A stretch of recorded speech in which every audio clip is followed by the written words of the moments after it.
चरवाहे का उत्तरदायित्व। चरवाहा उन सभी के लिए जो उसके झुंड में है सदैव उत्तरदायी जवाबदेह है। जकरिया ने चेतावनी दी थी कि परमेश्वर का क्रोध अविश्वास योग्य चरवाहा अगुओं के विरुद्ध जल उठता है।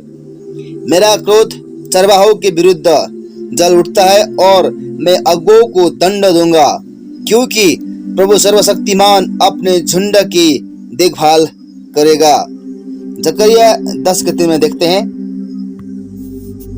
यहाँ लिखा है, मेरा क्रोध चरवाहे पर भटका है और मैं उन बकरों को दंड दूंगा, क्योंकि सेनाओं का यहोवा अपने झुंड अर्थात यहूदा के घराने का हाल देखने का आएगा और लड़ाई में उनको अपना हष्ट पुष्ट घोड़ा सा बनाएगा।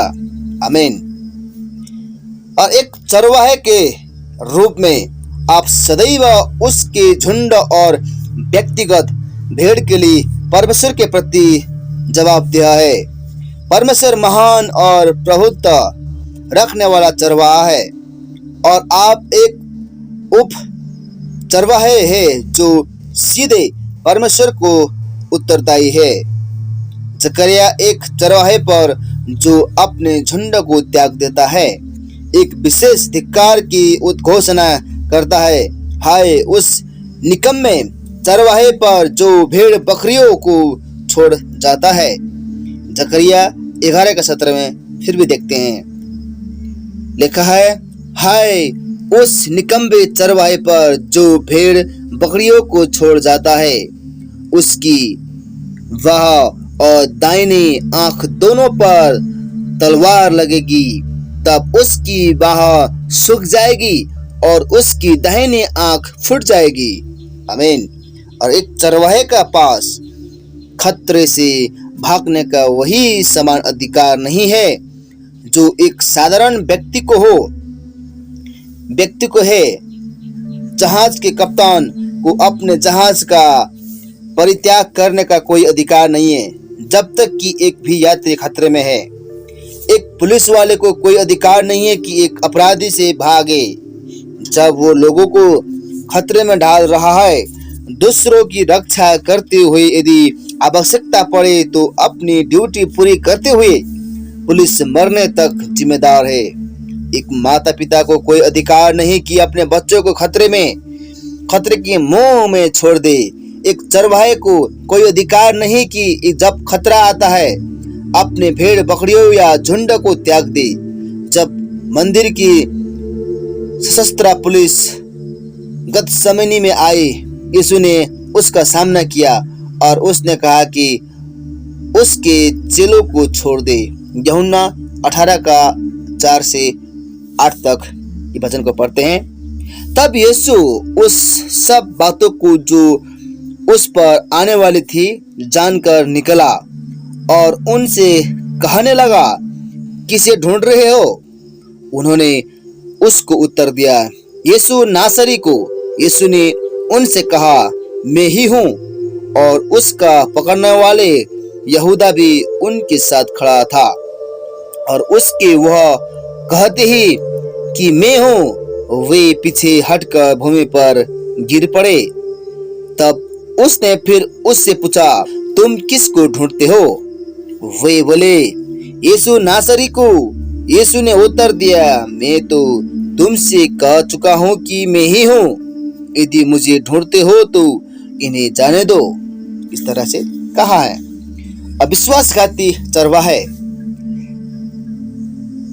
इस्राएल के चरवाहे अगुओं के उत्तरदायित्व के ऊपर एक भविष्यवाणी है। परमेश्वर उनकी असफलताओं के लिए उन पर धिक्कार हाय की उद्घोषणा करता है। वे झुंड की बनिस्बत अपने स्वयं की देखभाल करते हैं। परमेश्वर के लोगों के कल्याण की तुलना में वे अपनी व्यक्तिगत रुचियों की और उनके परिवारों के कल्याण की अधिक चिंता करते हैं। हाय इज़राइल के चरवाहों, पर जो अपने अपने पेट भरते हैं। क्या चरवाहों को भेड़ बकरियों का पेट न भरना चाहिए? धिक्कार है उस औके पर जो इस बारे में अधिक चिंतित है कि कहाँ उसे सबसे अधिक वेतन मिलेगा या उसके परिवार के लिए सर्वोत्तम क्या है, बनस्पत की उसकी सबसे अधिक जरूरत कहाँ है। वही अपनी जीविका झुंड से पाता है, किंतु अपने झुंड के लिए पर्याप्त चिंतित नहीं है। तुम लोग चर्बी खाते, उन पहनते और मोटे मोटे पशुओं को काटते हो, परंतु भेड़ बकरियों को तुम नहीं चराते। वे दुर्बल, बीमार और घायल की पर्याप्त देखभाल करने में असफल रहते हैं। तुमने बीमारियों को बलवान न किया, न रोगियों को चंगा किया, न घायलों को घाव में बांधा। वे पीछे हट गए, लोगों का पुनर्स्थापन करते और उद्धार न पाए हो को सुसमाचार प्रचार करने में असफल रहे हैं। न तो निकाली हुई को लौटा लाए, न खोई हुई को खोजा। वे लोगों के साथ कठोर और असहानुभूतिपूर्ण रहे हैं। तुमने बल और जबरदस्ती से अधिकार चलाया। झुंड के तितर बितर होने का दोष उन पर ही लाएगा जाना चाहिए। वे चरवाहे के न होने के कारण तितर बितर हुई।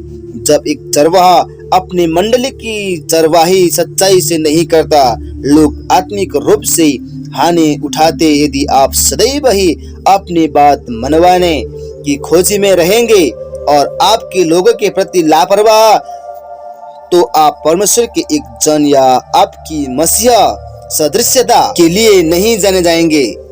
यशायाह उन चरवाहों की प्रति चेतावनी देता है जिन्होंने अपना मार्ग लिया। क्या एक चरवाहे के रूप में आपकी ख्याति सदा अपनी भलाई खोजने वाले के रूप में है? यशायाह उनकी सराहना करता है जो अपनी प्राप्ति की खोज में रहते हैं। कोई भी व्यक्ति आत्मिकता के लिए नाम बनाए नहीं रख सकता जो सदा अपने लाभ की खोजी करता है।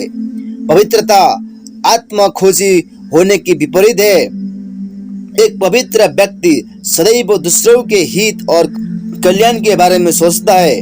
पवित्रता प्रेम है। एक बार विलियम बूथ ने सारे संसार में सल्वेंस आर्मी को एक संक्षिप्त संदेश भेजा। यह एक शब्द था, दूसरे लोग। यह उनके लिए उसकी चुनौती थी। यह उनकी सेवकाई व उनकी जिंदगियों का सारांश बताने के लिए था, दूसरे लोग। यह यीशु को आत्मा है। वह इसलिए नहीं आया कि उसकी सेवा टहल की जाए, इसलिए आया कि सेवा करे और दूसरों के लिए अपने प्राण दे। यीशु ने कहा कि मसीही अगुओं को अपना अधिकार सदा नहीं दिखाते रहना चाहिए। इस संसार की रीति है।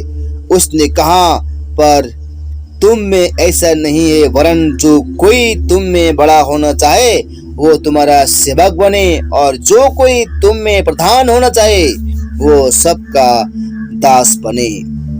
एक चरवाहे के रूप में आपको भेड़ों की सेवा करना है। भेड़ें मूलतः इसलिए नहीं कि आपकी देखभाल करे, हालांकि चरवाहे के रूप में आप पात्रता रखते हैं कि आपको सहारा मिले। आप पर्याप्त भोजन और आश्रय की पात्रता रखते हैं। आपके पास कुछ अधिकार है, लेकिन कई मानियों में आपको बुलाया गया कि आपके लोगों की खातिर आप स्वयं के हितों को भूल जाए। आपकी बुलाहट आत्म त्याग के लिए प्रथम परमेश्वर, बाद में अन्य और स्वयं अंत में। आमीन।